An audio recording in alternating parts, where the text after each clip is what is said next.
Imagine you build a piece of software so incredibly powerful, just so terrifyingly effective at its one specific job, that the second you realize what you've actually created, you immediately have to lock it away. Well, welcome to today's Explainer, where we're diving into a genuinely fascinating development out of OpenAI. See, they didn't just build another helpful little AI assistant. No, they built an in-house super hacker. We're talking about a digital monster designed for one singular purpose: to relentlessly attack, break, and compromise OpenAI's very own models. The story of how this beast was built, the chaos it managed to pull off in the real world, and exactly why it's currently under strict digital lock and key, it's honestly one of the most compelling looks into the future of artificial intelligence security. And this matters directly to all of us, because this is the invisible war being fought right now, every single day, to keep the AI tools we rely on safe from malicious actors.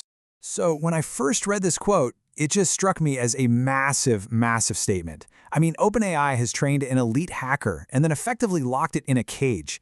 They've deemed this tool fundamentally too dangerous to let anyone else anywhere near it, right? We're so used to tech companies rushing to show off their latest and greatest shiny new creations.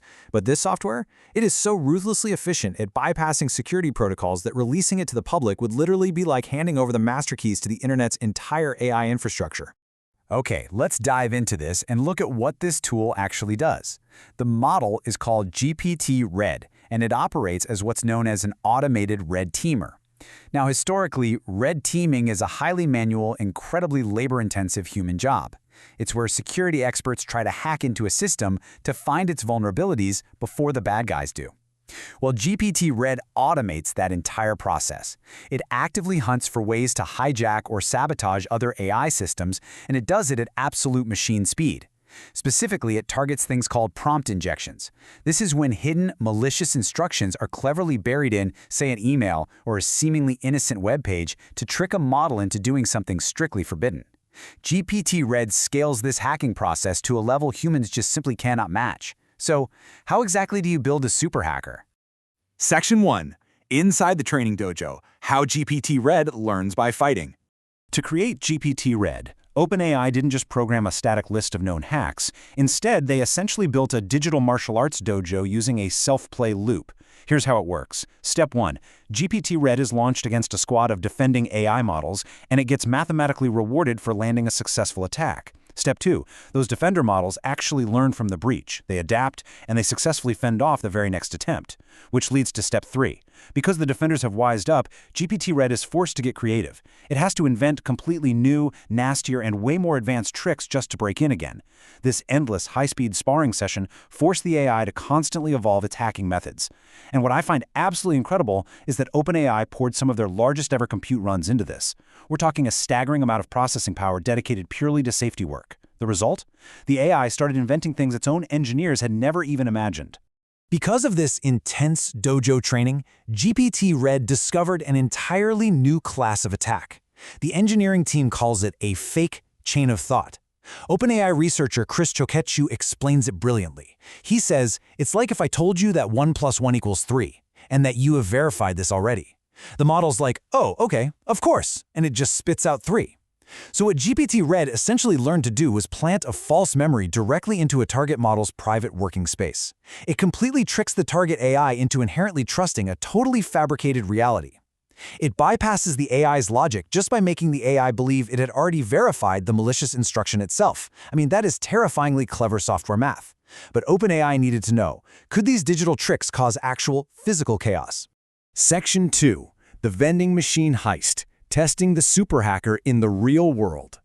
And this brilliantly illustrates what happens when theory meets reality. To see if this math could cause physical chaos, OpenAI set their super hacker loose on Vendi. Vendi is a real, physical, AI-powered vending machine agent built by Andon Labs, operating right inside OpenAI's office break room. GPT-Red successfully infiltrated the agent, secretly manipulated the prices of the physical goods, and aggressively marked a highly priced item all the way down to the machine's 50-cent minimum limit.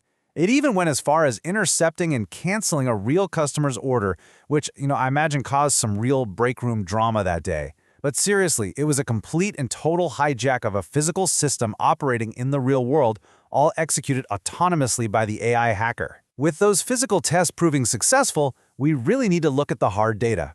Section 3. Machine versus human hackers. The data behind the danger. Now, what's really interesting about this slide is the sheer scale of the gap between human and machine capability. To benchmark GPT-Red, OpenAI set up a rerun of a specific safety test from 2025. They pitted the absolute best elite human red teamers against their new AI creation. The humans? Well, they managed to successfully crack the security scenarios 13% of the time. GPT-Red, on the other hand, absolutely obliterated the systems, achieving an 84% success rate.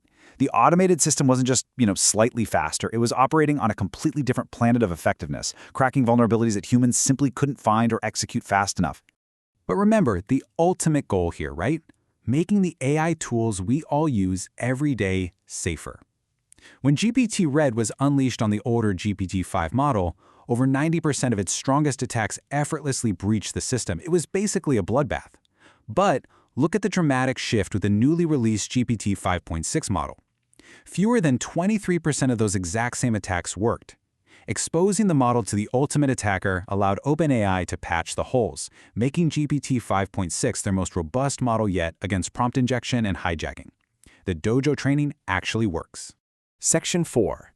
Locked in a cage, the future of the safety flywheel. Because GPT-Red is so good at what it does, OpenAI is absolutely not handing out the attacker itself. They're keeping its skills completely out of the hands of real-world agent hijackers who might want to exploit AI systems. And if you're sitting there wondering, well, couldn't a bad actor just easily build their own version? Researcher Chris Choquette-Chu points out that no, it's not a trivial thing to just go and train a super attacker using this idea. It requires massive, unprecedented compute power and highly specialized engineering.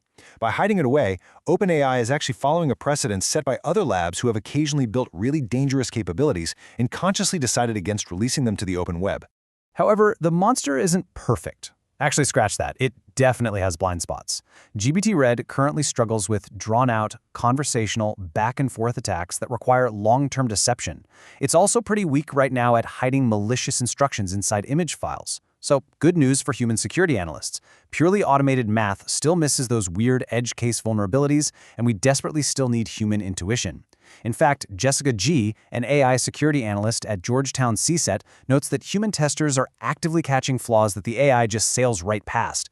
And that leaves us with the ultimate goal behind this entire project, the safety flywheel. OpenAI already uses today's models to make tomorrow's models smarter. Now, with tools like GPT-Red, they want to use today's models to make tomorrow's models safer. But it leaves us with a really critical question to end on.